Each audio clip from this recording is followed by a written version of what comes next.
What's up, world? I know it's been a while since I've recorded a video like this. I've been traveling a lot, building a lot, but I finally have some time to continue our series called Why I Don't. And today's topic is why I don't believe that the universe is God. Now, just a quick side note, the last video that I did got a lot of people angry. So I just want you guys to understand that the reason that I'm doing these videos is because I truly care about truth. It's not to bash other people. It's not to look down on somebody else's beliefs. It is simply just to look at the evidence so we can come to a conclusion about what the truth is. So with that being said, let's get into it. First, let's clarify what I mean by the universe is God. This is a view that God is identical with the cosmos, meaning God is literally everything. God is you, God is me, God is this microphone, God is this hat, God is the wind, God is the air, God is literally everything. This is the rejection of any belief that God somehow sits outside of the universe. Now, also in this belief, people believe that the universe is infinite, meaning it always existed and will always exist in the future. And this brings us to the first reason why I don't believe the universe is God, because the universe hasn't always existed. There's an abundance of evidence pointing to the beginning of the universe. If this is true, then it means that the universe is not infinite but finite. Why don't we say infinite if we say finite? Or why don't we say finite? But anyway, if we are equating something that is finite with God, then that means that we are believing in a finite God. How do we know the universe had a beginning? What evidence do we have? Let's first look at the scientific evidence.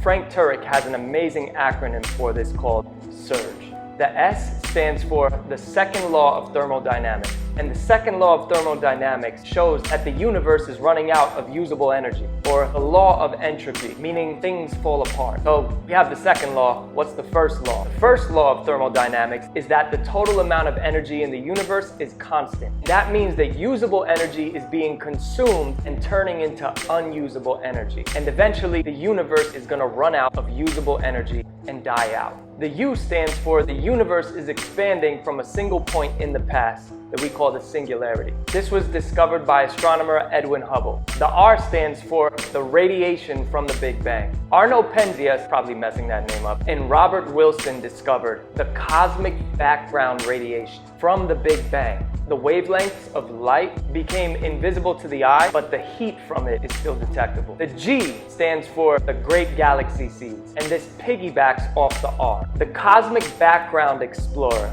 Kobe.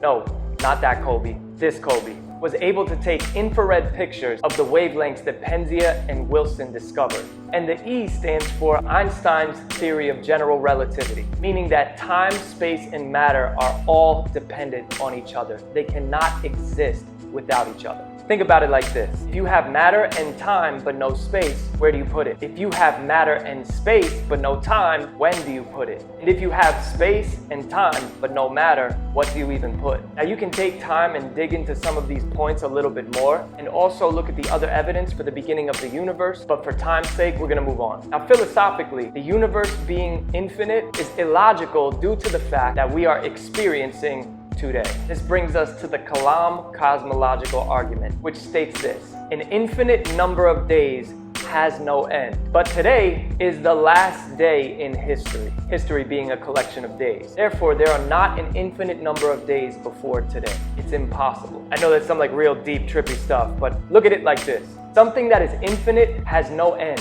It means that you cannot add to it. And tomorrow will be another day added to all of the days that came before us. Meaning, there's no infinity plus one, or like I used to say when I was a kid, infinity plus infinity. There is no infinity and beyond. You cannot go beyond infinity. Now lastly, this is a more personal reason, is the moral issue of God being equated with the universe. So if we believe that everything is God and everybody is God, there is literally zero moral accountability to anything that we do in this life. So if everybody is God, that literally means everybody, past, present, and future, is God as well. Which means the rapist and the victim are both God. The killer and the killed are both God. The abuser and the abused are both God. That also means that Hitler was God, Stalin was God, Mussolini was God, along with the hundreds of million people that they massacred were also God. This just doesn't make sense to me. If if we are all just the universe experiencing itself, and that also means that viruses are God,